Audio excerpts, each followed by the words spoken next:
La injusticia es un tema importante y cómo se mezcla la política con la judicialización de la política es relevante, pero lo es también, y quizá mucho más, la inseguridad ciudadana. Y hay un espacio de trabajo que dirigen Ricardo Valdés y Carlos Basso-Ambrío que monitorean lo que pasa con la inseguridad en el país, que es un grave problema, y acaban de emitir un nuevo reporte donde dan cuenta que 45% de los peruanos reconocen haber visto, haber estado cercanos, conocer un hecho de cierre de negocios como consecuencia de la inseguridad. El señor Valdés ha tenido la gentileza de estar en el programa y nos comunicamos con él para que nos pueda detallar el informe. Ricardo, buenos días. Estar contigo. Encantado. Cuéntanos, por favor, de qué se trata el informe que acaban de emitir, que me parece tremendamente preocupante. Bueno, sí, estamos, justamente ahora me encuentro en Lambayeque, Así. vamos a hacer la presentación del sexto reporte aquí, porque el norte es una de las zonas mucho más afectadas por lo que hemos encontrado. A ver, veamos. En la encuesta nacional que ha realizado Ipsos para el observatorio, hicimos una comparación con el año 2025, mayo 2025, mayo 2026. Y en mayo de 2025 encontramos que la percepción de la ciudadanía con respecto al cierre de negocios como consecuencia de la inseguridad llegaba a un porcentaje muy alto, 32%.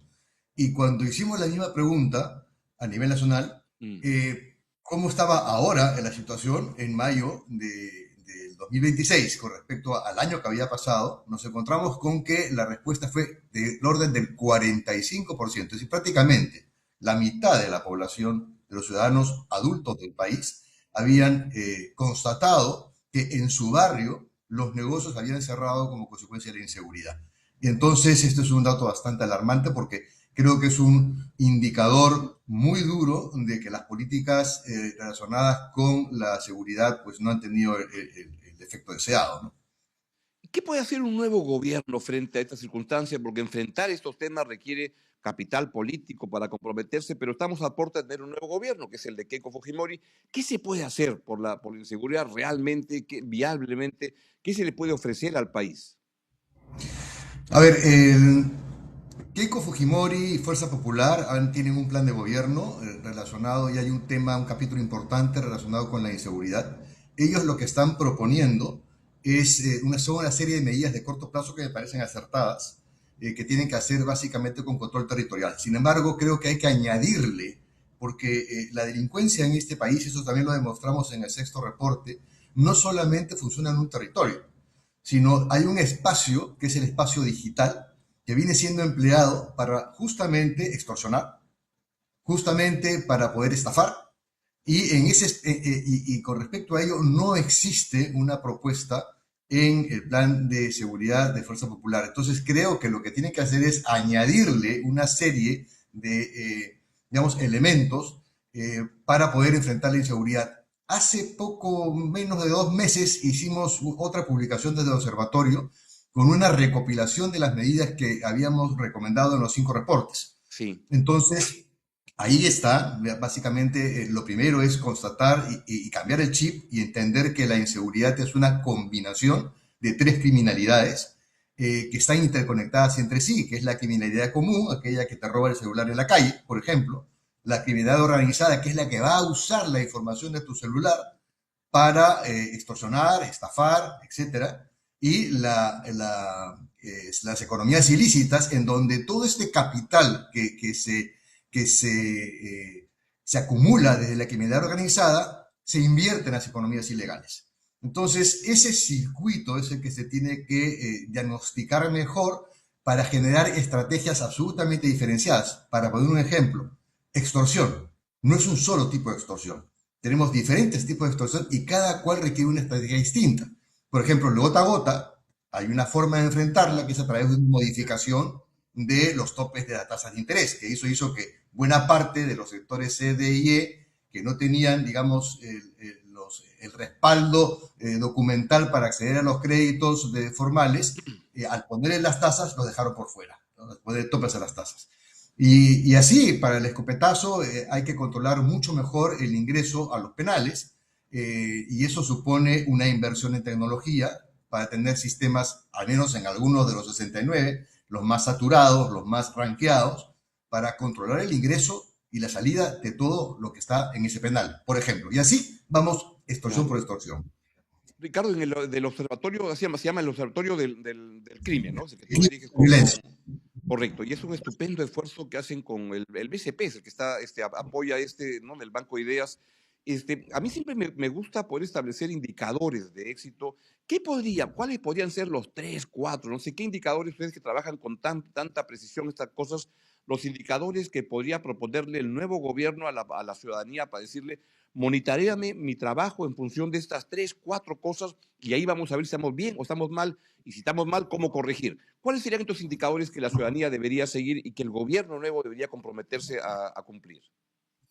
Bueno, hay en primer lugar un a priori, ¿no? Es decir, la transparencia y la divulgación de información por parte de las fuentes oficiales, que han sido cerradas en los últimos meses. La policía ya no ofrece resultados, ya no ofrece números.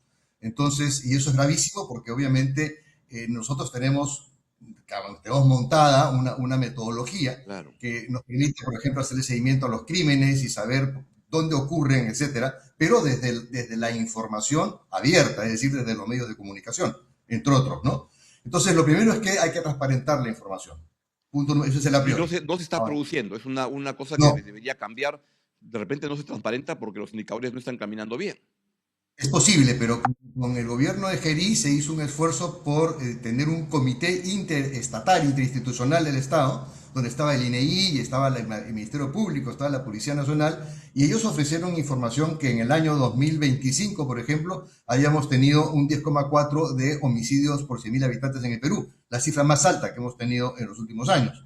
Pero esa información ya no existe, ya la han sacado digamos, de la transparencia, no se puede acceder a ella, entonces ahí tenemos un primer problema. Si queremos monitorear, necesitamos acceso a la información. Ahora, ¿qué se puede monitorear? A Correcto. nivel, de, a nivel del crimen común, los niveles de victimización. ¿Qué significa eso? Es decir, la victimización que mide el INEI tiene obviamente un comportamiento de incremento o descenso. Entonces, lo que podríamos decir es, crimen común, yo me comprometo en el año que viene a reducir de 27% o 26% a nivel nacional a pasarlo a 20% a nivel nacional, por ejemplo, ¿no? Entonces, ese monitoreo se puede hacer desde 2 días, desde el propio Estado, con el INEI, con las encuestas que hace, o con, digamos, también con información que manejamos desde el observatorio.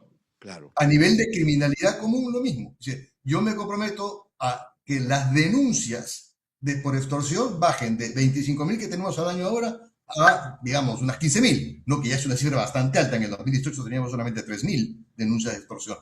Y así ponerle, digamos, rangos a cómo se encuentra homicidios, extorsión, etcétera. Y luego, el otro nivel es cómo me comprometo a manejar las economías ilícitas, y ahí tengo que ver dos factores, ¿no? Los presupuestos que voy a destinar para combatirlas, trata de personas, minería ilegal, narcotráfico, versus la reducción de producción de minería ilegal, la reducción de víctimas de trata, la reducción de toneladas de tala ilegal, etc. Entonces, para cada uno se trata de un trabajo bastante arduo, pero hay que ponerlo.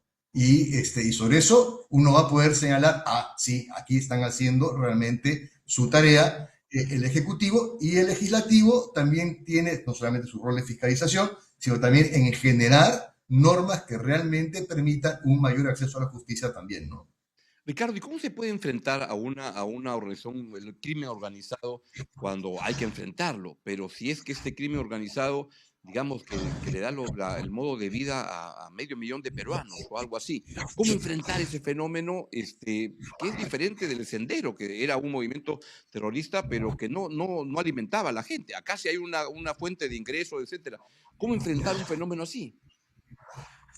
Bueno, aquí lo que se requiere es ya una perspectiva como la que se empleó no solamente para combatir el terrorismo, sino también para reducir los niveles de narcotráfico que teníamos. Es decir, tú tienes que tener una estrategia combinada de interdicción, es decir, de operación represiva, si quieres, para cierto tipo de actividades ilícitas, pero también tienes que tener un esquema de desarrollo alternativo. Entonces, y eso supone que darle diversos accesos y posibilidades a la población. Por ejemplo, está constatada que la población que hace minería ilegal en Madre de Dios tiene un origen alpandino en Cusco. Y hay un origen alpandino en Cusco porque el nivel de desarrollo económico y social de esas zonas es pobrísimo. Claro. Entonces, migran a la búsqueda de opciones y de recursos económicos. Entonces, lo mismo, para cada tipo de economía ilícita hay que analizar la composición de esta, digamos, de esa población que está en esa actividad y establecer ya políticas de desarrollo socioeconómico en los lugares de origen de esta población, ¿no? De desarrollo, ¿Y esto qué cosa digamos. implicaría? Que no se puede entrar con fuerza contra el crimen organizado hasta no tener una estrategia de desarrollo alternativo que, tengo la sospecha, demora más tiempo en llegar que la represión al crimen organizado. Claro, o sea, tenemos aquí que hablar más que crimen organizado. Hay crimen organizado que no requiere de desarrollo alternativo, extorsión, por ejemplo, ¿no? Entonces, que en estos Claro. momentos es el crimen, digamos, estrella, si se quiere, de los delitos en el Perú. Y ahí sí, no hay desarrollo alternativo posible. Aquí tienes que entrar directamente con una combinación, tienes que analizar toda la cadena de valor que está detrás de la extorsión. Y aquí supone muchas medidas, ¿no? Donde hasta la Cancillería tiene que intervenir como para, por ejemplo, firmar la segunda adenda del protocolo de Budapest, que permite obtener información directamente del grupo Meta en Washington. ¿Y esto por qué? Porque la extorsión está corriendo no por las calles, sino corre a través del WhatsApp y del Facebook. Entonces, acceder a esa información en Washington, si tú yo no tengo ese protocolo firmado, me va a tomar más o menos un año y tiene que intervenir un Claro. juez aquí en el Perú. En cambio, si yo tengo este protocolo firmado, esta segunda adenda, el vínculo de la policía y del Ministerio Público con Meta es inmediata, por ejemplo. Entonces, así tenemos que ir viendo, como te dije, cada tipo de extorsión tiene una medida que se puede hacer para reducirla, ¿no? Y a esa le ponemos también indicadores. Entonces, es complejo porque cada delito tiene su propio modus operandi y a su vez tiene sus diversas interrelaciones con otros tipos de criminalidad. Y por lo tanto, ahí es donde tienes tú que incidir. Te comentaba que el plan de Fuerza Popular tiene un componente muy interesante de acciones inmediatas de corto plazo, con algunas de mediano y largo plazo, como por ejemplo los C5 inteligentes, que son estos centros de, de cómputo, comando, cibernética, para poder manejar el territorio de una mejor manera. Pero es tener un C5 inteligente, un verdadero C5 inteligente, no los SACHA C5 que dicen aquí a unas autoridades que existen, requiere al menos 3 años para que puedan funcionar de manera eficiente y requieren de además ciudades inteligentes para que realmente Claro. permitan, ¿no? Entonces, es bastante integral. El tema de la seguridad no es un tema policial, es un tema en donde intervienen, inclusive, ahí está la Política Nacional de Seguridad Ciudadana 2030, intervienen muchísimos ministerios. Ricardo, te agradezco mucho que nos haya ilustrado sobre ese tema y ojalá que el nuevo gobierno pues recoja estudios y trabajos como los que ustedes hacen, que son tremendamente valiosos y se nutra de los esfuerzos que hay en la sociedad civil para tener más data y más ideas, porque se requiere combatir un tema que es peligroso para todos. Ojalá se pueda producir. Lo que ustedes hacen es tremendamente valioso y yo lo sigo con mucho, mucho interés. Muchísimas gracias. Así está a disposición de todos, así que y Los pueden que quieran acceder entrar a la a posición que ver lo que tenemos ustedes ahí. hacen, dónde lo pueden encontrar, hay una web. Observatorio del Crimen y la Violencia, Observatorio del Crimen y la Violencia, que es como tú hiciste, es una iniciativa de Credit Corp, del Banco de Crédito, Credicor. de Banco de Ideas, y de CHS, pero ahí está, tiene su página web y ahí están todos los reportes y están además todas las encuestas que hemos realizado, que son 7, a lo Muy largo bien. de estos meses que ya tenemos superando 2 años en realidad. Muchísimas gracias.